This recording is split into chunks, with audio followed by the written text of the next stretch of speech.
In this video, I want to show you how to use a custom AI chatbot, one that I developed specifically for this course, to help streamline your learning and the work that you need to do in this course. The name of this is the Patho Tutor, and this one is in Poe, and you can access this with a free account. I recently updated this chatbot with the new GPT-4o mini model. Now, my older chatbots use the full-blown 4.0, which uses a lot of credits, but since students are using free accounts, I decided to go with some of the mini models, and the 4.0 mini is a great model because it does pretty much everything the 4.0 did, and it uses much less credit, so students are able to use the bots a lot more on free accounts. This bot is trained on the course content. It's trained on a number of resources. There's a pathophysiology book that I wrote based on the course that I hope to update the course with at some point. There's a pharmacology text in there, an OER pharmacology text. There's OpenStack's pharmacology text, and then there's some research papers, and there's a lot of resources there that actually power this bot. So it really should help you streamline your learning for pathophysiology. So how do we use the bot? What I'm going to do is I'm going to use the bot on part of your first assignment. I'm going to do part of the first assignment for you. Now, this assignment is rather challenging because it has to do with epigenetic drugs and it has to do with genetic diseases. So I started with epigenetic drugs because I was actually testing the bot to see what it knew about epigenetic drugs. And so I just asked it, what are some examples of epigenetic drugs? So it gave me a bunch of examples here. So I wanted it to explain how Vidaza works at a fifth grade level. So it had a fairly detailed explanation here, and but it was written at a fairly high level. So I thought, well, let's bring it down a little bit. Let's try it at a fifth grade level. And then I read this, and it was like a little bit too low. So I went again and asked it to explain this at an eighth grade level, and that seemed a little better, like a little more technical, not as simplistic as the fifth grade level. So I thought this was good. All right. So then it gave me a nice answer here. Now you also notice that it referenced things. If you click on these little boxes here, these little numbers here, it'll tell you, the research paper it referenced. So you know where everything is coming from in these bots versus the generic ChatGPT or Gemini or Claude or whatever. Sometimes it hallucinates references, but here we know exactly where the references are coming from. All right, so how do I use this information? What I did is I took the eighth grade version of the mechanism of action and the drug and copied and pasted into a Word doc. So then I read this and I try to understand, like what is it? What does this information mean? And then I rewrite this using, my own voice. So this is the human version. So I just wrote this on the fly after reading this. And it says, like, after using Pathobot, I learned about an epigenetic drug called Vidaza.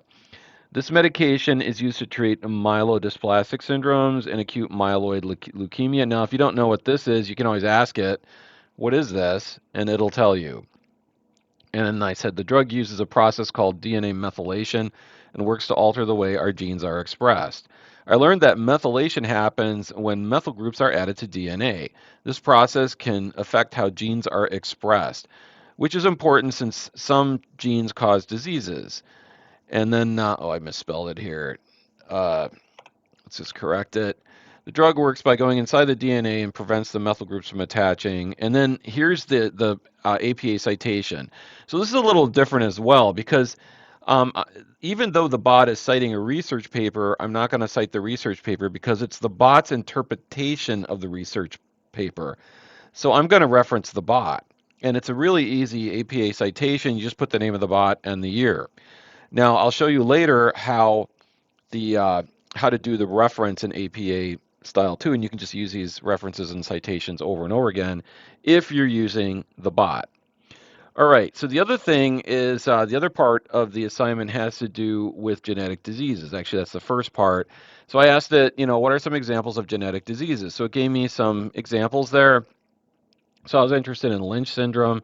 So I said, tell me more about Lynch syndrome. So it did, and it's, kind of complicated. So I said, can you explain this at that eighth grade level again? And it gave me a really nice explanation that was a lot easier to understand. So this is what I used. So I copied and pasted this back into my Word doc, And here it is. This is the information on Lynch syndrome. So I read through this. You know, it's a short read and it's at an eighth grade level, and you can do this at really any level. The important thing is the learning. It's not producing the product, it's the learning, and that's what I want to see in your writing. All right, so here is the human written portion. This is what I did. So I said, after using the course chatbot, I learned that Lynch syndrome is an example of a genetic disease. Lynch syndrome affects how DNA repairs itself by way of faulty MMR genes. This causes errors to build up in DNA, which translates to higher risk for certain diseases like colon cancer. So it's a real simple writing, and when I see this, written in the student's voice, I can see the learning there versus if it was this high level, like the high level writing, because I'm not really sure that sometimes students understand this. Now in my face-to-face courses, if they write something from AI that's very high level, I'll just say, well, what does that mean? They have to verbally explain it to me, because that's where the learning occurs. That's what I want to see. So this is pretty good this way. And then I put the that same in-text citation there, which is real simple. It's just the name of the tutor bot and the year.